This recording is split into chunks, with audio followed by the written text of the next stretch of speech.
Hello friends, welcome back to my channel. इस video में हम एक्सरसाइज 2.5 के क्वेश्चन नंबर 8 के नेक्स्ट 2 पार्ट सॉल्व करेंगे। इससे पहले हमने प्रीवियस वीडियो में इसके 3 पार्ट्स ऑलरेडी सॉल्व कर लिए हैं। अगर आपने उनको प्रैक्टिस कर लिया होगा तो आपको बेसिक समझ में आ गया होगा कि कैसे फैक्टराइज करते हैं। तो यहाँ पे आपको ये एक्सपैंडेड फॉर्म गिवन है, यानी कि अगर हम आइडेंटिटी की बात करें तो राइट हैंड साइड की फॉर्म गिवन है, आपको फैक्टराइज फॉर्म मतलब लेफ्ट हैंड साइड फॉर्म में इसको लिखना है। यहाँ पे आप चेक करेंगे कि ये क्यूबिक टर्म्स है। देखिए यहाँ पे पावर 3 लगी हुई है, यहाँ पे भी पावर 3 है, दैट मीन्स ये क्यूबिक आइडेंटिटी है। और क्यूबिक आइडेंटिटी में भी यहाँ पे 2 टर्म्स के साथ माइनस है, that means x minus y whole cube. तो ये सबसे पहले तो ये जो आइडेंटिटी लगेगी वो आप लिख लीजिए, using identity. Identity is x minus y whole cube. Because question में वेरिएबल a b है तो हम डिफरेंट वेरिएबल लेंगे, आइडेंटिटी में x y ले लिया। तो मैंने आपको इसको लिखने का तरीका बताया था, x minus y whole cube. यहाँ लिख लीजिए 1 3 3 1। 1 में मतलब फर्स्ट वेरिएबल का cube, that is x cube. इस 1 में x क्यूब, ये हो गया y क्यूब। यहाँ पे 3 है तो 3xy, यहाँ भी लिख दो 3xy। x के साथ पहले y स्क्वायर आ जाएगा और इस टर्म में y के साथ भी स्क्वायर, फर्स्ट वेरिएबल के साथ स्क्वायर देन सेकंड वेरिएबल के साथ स्क्वायर। अब क्योंकि ये माइनस की आइडेंटिटी है तो माइनस इन टर्म्स में कहाँ कहाँ लगेगा, जिसमें भी आपके पास y की पावर ऑड है। जहाँ y की पावर ऑड है उसके आगे माइनस का साइन, और जहाँ y की पावर इवन है उससे आगे प्लस का साइन। तो यहाँ पे y की पावर 3 है, 3 इज अ ऑड नंबर तो यहाँ पे माइनस का साइन। यहाँ y की पावर 2 है, 2 इज अ इवन नंबर तो यहाँ पे प्लस का साइन। एंड हियर y की पावर 1 है, 1 again is a odd number तो यहाँ पे भी माइनस का साइन। तो ये आपके पास ट्रिक है कैसे आप फॉर्मूले को ओपन अप कर सकते हैं। यहाँ पे आप देखेंगे ये जो आइडेंटिटी का राइट हैंड साइड है, दिस इज एक्सपैंडेड फॉर्म, इसे एक्सपैंडेड फॉर्म कहते हैं, and this is factorize form. तो जो क्वेश्चन है आपका, इसमें 4 टर्म्स है, 1 2 3 4, और आइडेंटिटी में भी 4 टर्म्स है यहाँ पे राइट हैंड साइड में, दैट मीन्स ये आपके पास एक्सपैंडेड फॉर्म गिवन है।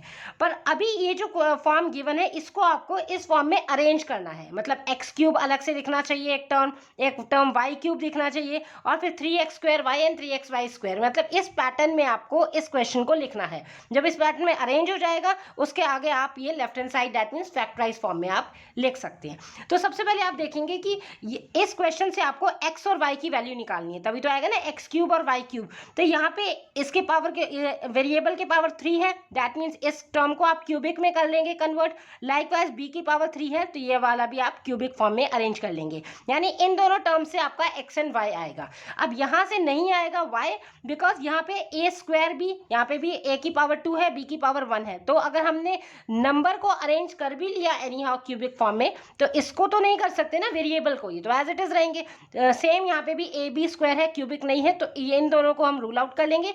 इन दोनों से आपने अरेंज करना है क्यूबिक फॉर्म में। तो सबसे पहले आप देखेंगे यहाँ पे है 64, तो 64 को आपको इसके फैक्टर्स बनाने पड़ेंगे, राइट। 64 के फैक्टर्स बना के देख लो आप।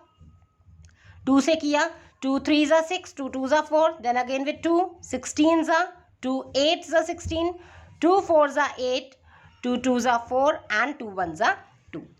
तो आपको इसे क्यूबिक फॉर्म में करना है, लेकिन यहाँ पे कितने पावर आ गए हैं, 1 2 3 4 5 6, यहाँ तो 2 रेज़्ड टू पावर 6 आ गया। हमें क्यूब फॉर्म में करना है तो हम क्या करते हैं, इनकी पेयरिंग कर लेते हैं, ठीक है। यहाँ पे इस पेयर से 2 2 जा ये आ गया 4, यहाँ पे 2 2 जा 4 और यहाँ पे भी आ गया 2 2 जा 4, तो दैट मीन्स 4 4 4, तो 4 कितने टाइम्स आ गया, 3 times, that means we can write it as 4 to the power 3। 4 cube क्या हो गया आपके पास 64, ठीक है। आपने पेयरिंग में कर लिया बिकॉज पावर आपको 3 चाहिए। तो 64 को हमने कैसे लिख लिया, 4 रेज़्ड टू पावर 3, और ये a क्यूब आपका ऐसे ही है, राइट। माइनस अब 27 बी क्यूब यानी वेरिएबल के ऊपर तो ऑलरेडी क्यूब है, तो इस नंबर को भी आप क्यूब फॉर्म में करेंगे। तो 27 के फैक्टर्स निकाल लो। 27 आप 3 से करेंगे, 3 9 जा 27, देन विद 3 3 3 जा 9 एंड 3 1 जा 3, दैट मीन्स ये कितना हो गया, 3 कितनी पावर है 3, 3 into 3 into 3, that means 3 raised to power 3। 27 को हम कैसे लिख सकते हैं, 3 क्यूब। यहाँ पे आपने 27 को लिख दिया 3 रेज़्ड टू पावर 3, और ये हो गया बी क्यूब, ओके।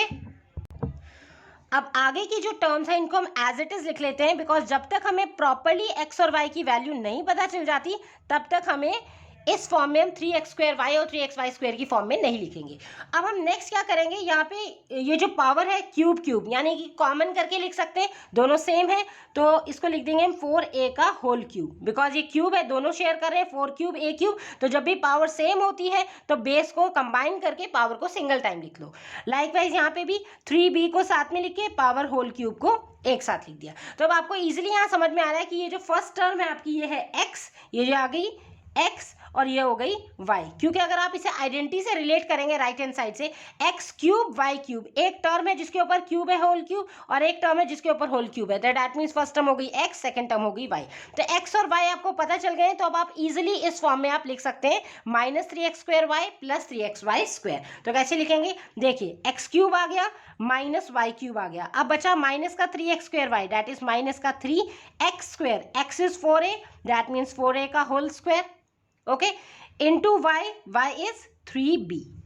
अब आप इसे ना मल्टीप्लाई करके भी देख सकते हैं, इससे मैच करेगा। कैसे, देखिए यहाँ पे 3 इंटू 4 का स्क्वायर, 4² इज 16, तो 3 into 16 is 48 and 48 into 3 that is 144 और साथ में a²b है दैट मीन्स a²b। सो ये आपका ये इस फॉर्म में आपने लिख लिया, लेकिन सॉल्व करके आप देख सकते हैं इससे मैच करेगा, राइट। लाइकवाइज अब लिखना plus 3xy² that is plus 3 into x कितना है, x is 4a and y² is 3b का होल स्क्वायर, ओके। इसे भी आप चेक कर लो, पहले नंबर्स को मल्टीप्लाई कर लो, 3 इंटू 4 इज 12 एंड 12 इंटू 3 का स्क्वायर इज 9, 12 इंटू 9 इज 108 और ab²। तो अब आपने देख रहे हो कि ये जो आपका फॉर्म हो गया ये एग्जैक्टली इससे मैच कर रहा है। This is x³ - y³ - 3x²y + 3xy²। तो ये कंप्लीट आपने right hand side expanded form में अरेंज कर दिया, ठीक है। तो अब हम इसे कंपेयर कर लेते हैं और यहाँ से xy की वैल्यू लिख लेते हैं एंड देन आप इसे फैक्टराइज फॉर्म में लिखेंगे, okay. So putting x equals to, अब यहाँ पे x की वैल्यू कितनी आई, जब आपने इसको राइट हैंड साइड से कंपेयर किया x³ y³, तो क्यूब वाली यही दोनों टर्म्स है, that means x is 4a and y is 3b, okay.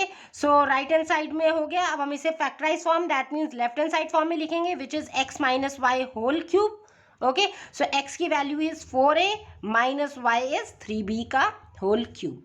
अब बेस को की पावर 3, अब इसे फैक्टर्स फॉर्म में लिखना है, मतलब ब्रैकेट फॉर्म में लिखना है, बट डिग्री नहीं होनी चाहिए। तो जैसे यहाँ पे था 4³ था, तो 4³ मतलब बेस को आपने कितने टाइम्स ओपन किया था, 3 टाइम्स, 4 इंटू 4 इंटू 4। लाइकवाइज यहाँ पे बेस इज 4a - 3b, उसकी पावर है 3, तो 4a - 3b को भी आप 3 टाइम्स ओपन करेंगे। सो 4a - 3b into 4a - 3b into 4a - 3b। और आप जितने आपके वेरिएबल की हाईएस्ट डिग्री होती है उतने ही फैक्टर्स होते हैं। वेरिएबल की हाईएस्ट डिग्री यहाँ पे क्यूब है, ये भी क्यूब है, तो यानी कि आपके 3 फैक्टर्स होंगे, राइट। सो ये बहुत इंपॉर्टेंट क्वेश्चन है, ऐसे टाइप के क्वेश्चन जनरली पूछे जाते हैं। एक्सपैंडेड फॉर्म गिवन होता है, आपको फैक्टराइज फॉर्म में करना होता है, बिकॉज ये रिवर्स चलता है, ठीक है। तो इट्स वेरी मच सिंपल, बस आपको जो गिवन आइडेंटिटी है उसको completely right hand side form में, आइडेंटिटी के राइट हैंड साइड फॉर्म में अरेंज करना है। जब कंप्लीट अरेंज हो जाए तो वहां से x और y की वैल्यू निकल जाएगी और x और y की वैल्यू निकाल के फैक्टराइज फॉर्म में पुट करके आपका आंसर आ जाएगा, right. Now moving on to next part.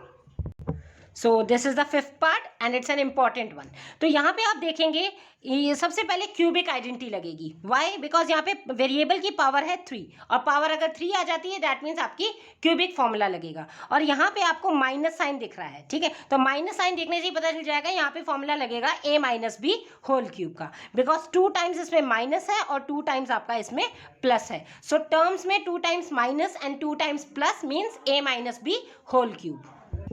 तो अब वो कौन सी टर्म्स है जो क्यूबिक टर्म्स है, तो यहाँ पे आप चेक करें, यहाँ पे p⁻³ है, दैट मीन्स ये क्यूबिक टर्म है, तो वेरिएबल के ऊपर 3 ऑलरेडी लगा हुआ है, इस नंबर को भी आप क्यूब फॉर्म में अरेंज कर लेंगे। अब यहाँ पे देखेंगे ये है 9/2 p², ये p² है, दैट मीन्स क्यूब फॉर्म में नहीं है, तो इसे हम क्यूब फॉर्म में अरेंज नहीं कर सकते। लाइकवाइज यहाँ पे भी ओनली p है, p की पावर 3 नहीं है, तो ये भी आपका क्यूब फॉर्म में अरेंज नहीं होगा। तब बचा कौन आपके पास, 27p³ and here it is 1/216, ठीक है। तो सबसे पहला काम क्या है, इनको क्यूबिक फॉर्म में अरेंज कर लेना सो दैट आपको a और b की वैल्यू पता चल जाए। And before that first of all write down identity. So using identity, अब क्वेश्चन में आपके पास p वेरिएबल है तो आप x, y या a b कैसे भी यूज कर सकते हैं। सो लेट्स से मैं ले रही हूँ x - y का होल क्यूब, ओके तो आपको लिखने का बता ही दिया 1 3 3 1, यहाँ लिख दो x cube, here it is y cube, ये हो गया 3xy, यहाँ पे भी 3xy, यहाँ पे एक्स के ऊपर स्क्वायर और यहाँ पे वाई के ऊपर स्क्वायर। ठीक है, तो जहां जहां y की पावर ऑड है वहां नेगेटिव साइन ले लेंगे, बिकॉज यहाँ पे y भी माइनस के y के साथ ही माइनस साइन है, तो y की ही पावर को आपको चेक करके माइनस साइन डिसाइड करना है। यहाँ y की पावर ऑड है तो माइनस साइन, यहाँ y की पावर इवन है तो इसके आगे प्लस का साइन, यहाँ y की पावर ऑड है 1 है तो अगेन इससे आगे माइनस का साइन। सो ये आपकी आइडेंटिटी हो गई जिसमें दो टर्म्स आपके माइनस के हैं, दो टर्म्स प्लस के हैं, तो इससे आप रिलेट कर रहे हैं। तो अब आपको क्या करना है, ये जो एक्सपैंडेड फॉर्म गिवन है इसको एग्जैक्टली मैच करवाना है राइट हैंड साइड आइडेंटिटी से। Okay so first of all आप क्या करेंगे, नंबर्स को भी होल क्यूब फॉर्म में अरेंज करेंगे।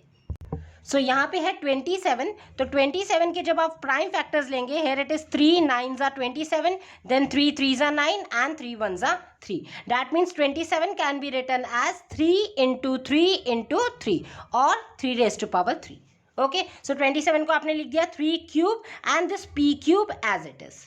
Okay, अब माइनस 1/216, अब 27 के फैक्टर्स इजीली पता चल गए, आपको पता है 3 क्यूब है। अब 216 के भी आप फैक्टर्स रफ में पहले बना के देख लेंगे। सो 216 यहाँ पे आप देखेंगे 2 से स्टार्ट करो, 2 1s are 2, देन शॉर्ट हो गया 0, 2 8s are 16, then 2 5s are 10, 2 4s are 8, then again with 2, so 2 2s are 4, 2 7s are 14, अब ये 3 से होगा, 3 9s are 27, 3 3s are 9 and 3 1s are 3। ठीक है, तो आपको क्यूब फॉर्म में करना है 216 को, तो यहाँ पे क्या हो जाएगा, 2 3 टाइम्स है, लाइकवाइज 3 भी 3 टाइम्स है, तो हम लिख सकते हैं इसे 2 की पावर 3 इंटू 3 की पावर 3, बिकॉज ये ना 2 3 टाइम्स है तो एक उसमें ले लिया, पावर ले लिया, और यहाँ पे 3 भी 3 टाइम्स है। अब दोनों की पावर जैसे कॉमन है तो इसे कैसे कंबाइन करके लिख सकते हैं, 2 इंटू 3, बेस को साथ में लिख के पावर को सिंगल टाइम ऊपर लिख दिया, 2 into 3 is 6, that is 6 cube, so 6 cube is 216, तो 216 को आप लिख सकते हैं 6 raise to power 3, cubic form में लिखना है, राइट। तो यहाँ पे क्या हो गया, न्यूमरेटर में तो 1 है तो 1 को तो आप 1 क्यूब लिख सकते हैं, 216 को क्या लिखा, 6 की पावर 3, और ये जो आगे की टर्म्स है इनको अभी फिलहाल आप ऐसे ही रखो, -9/2 p square plus 1/4 p, because जब तक आपको प्रॉपरली एक्स और वाई की वैल्यू नहीं पता चल जाती तब तक आपको इन टर्म्स को इसमें अरेंज नहीं करना है। ठीक है, अब नेक्स्ट स्टेप में क्या हो जाएगा, जो ये पावर है ये कॉमन करके आप लिख देंगे, 3p को साथ में लिख दिया बेस को, और पावर सेम है दोनों की तो 3 को बाहर लिख दिया, राइट। लाइकवाइज यहाँ पे आपने देखेंगे 1 क्यूब अपॉन 6 क्यूब, तो हमने 1/6 और होल पावर लगा दिया 3, बिकॉज दोनों की पावर क्या है, सेम है। अब यहाँ से आपको समझ में आ रहा है कि आइडेंटिटी से अगर हम कंपेयर करें, एक टर्म है जिसके ऊपर 3 है और दूसरी टर्म है जिसके ऊपर 3 है, ये हो गया x और ये हो गया y, तभी तो ना x cube minus Y cube. अब ये जो दोनों टर्म्स आप इजीली यहाँ पे लिख सकते हैं, बिकॉज इन दोनों टर्म्स के लिए आपको एक्स और वाई की वैल्यू पता चलनी चाहिए थी और वो आपने निकाल ली, X cube minus Y cube. अब नेक्स्ट टर्म क्या लिख सकते हैं, -3x² तो 3x², x इज 3p तो 3p का whole square into y is 1/6। Okay, तो ये हो गया plus 3xy² that means plus 3x is 3p and y² is 1/6, तो 1/6 का होल स्क्वायर, राइट। अब आपने ये जो एक्सपैंड किया है इसको पूरा आइडेंटिटी फॉर्म में कर लिया। देखिए ये हो गया x क्यूब, ये हो गया y cube minus 3x² plus 3xy², that means ये एक्सपैंडेड फॉर्म आपका कंप्लीटली राइट हैंड साइड की तरह अरेंज हो चुका है। तो अब हम क्या करेंगे, कंपेयर करके यहाँ पे लिख लेते हैं। सो ऑन कंपेयरिंग, किसको कंपेयर कर रहे हैं, ये जो हमने सॉल्व किया है इसको हमने राइट हैंड साइड की तरह अरेंज कर लिया। सो यहाँ से x की वैल्यू कंपेयर करेंगे तो 3p हो गई, on comparing x equals to 3p and y equals to 1/6, y क्या हो गया 1/6, राइट। सो अब हम इसे left hand side that means factorize form में लिख लेते हैं। So therefore x minus y का होल क्यूब, तो x minus y whole cube कितना हो गया, x is 3p minus y is 1/6 का होल क्यूब। ठीक है, तो ये आपको पावर 3 है तो ये बेस को 3 टाइम्स ओपन कर लेंगे, बिकॉज फैक्टर्स आपके ब्रैकेट्स में होते हैं, पावर नहीं लिखनी है। So 3p minus 1/6, 3p minus 1/6 and 3p minus 1/6, right. So this is your final factorization. Right तो पैटर्न बस आपको समझ लेना है, राइट और बस एक बार आप आइडेंटिटी समझ गए, आइडेंटिटी लगा लिया। यहाँ पे अगर माइनस आ रहा है आपके क्वेश्चन में, दैट मीन्स माइनस की आइडेंटिटी लगेगी। आइडेंटिटी की ट्रिक मैंने आपको बता दी है कैसे ओपन अप करनी है। तो जो क्यूबिक फॉर्म के फॉर्मूले हैं उनको होल क्यूब में कर लो, एक्स और वाई की वैल्यू फाइंड आउट कर लो, एंड देन आप सिंपली आप left hand side that means factorize form में लिख सकते हैं। सो आई होप आपको ये कंसेप्ट अच्छे से समझ में आ गया होगा। इसमें हमारे टोटल 5 पार्ट्स थे, जिसमें आपका या तो x प्लस वाई का होल क्यूब या x minus y whole cube identity का एक्सपैंडेड फॉर्म गिवन था, आपको फैक्टराइज फॉर्म करना था। तो now practice is in your hands, आप इसकी अच्छे से प्रैक्टिस करिए। आप डिफरेंट बुक से और ऐसे टाइप के क्वेश्चन लीजिए, राइट आइडेंटिटी आपको हर एक क्वेश्चन में लिखनी है, सो दैट जितनी बार आप आइडेंटिटी लिखेंगे उतनी बार आपकी प्रैक्टिस हो जाएगी, राइट एंड एग्जाम्पल्स भी करिए, जो एनसीईआरटी के एग्जाम्पल्स हैं इसी टॉपिक पे बेस्ड है, तो आपका कोई कंफ्यूजन नहीं रहेगा। स्टिल अगर आपको कंसेप्ट में कोई भी डाउट होता है तो you can ask to me in comment section also, right and guys मेरे चैनल को please like share and subscribe करिए, and do hit the notification bell for my upcoming videos also. Thanks for watching, stay tuned.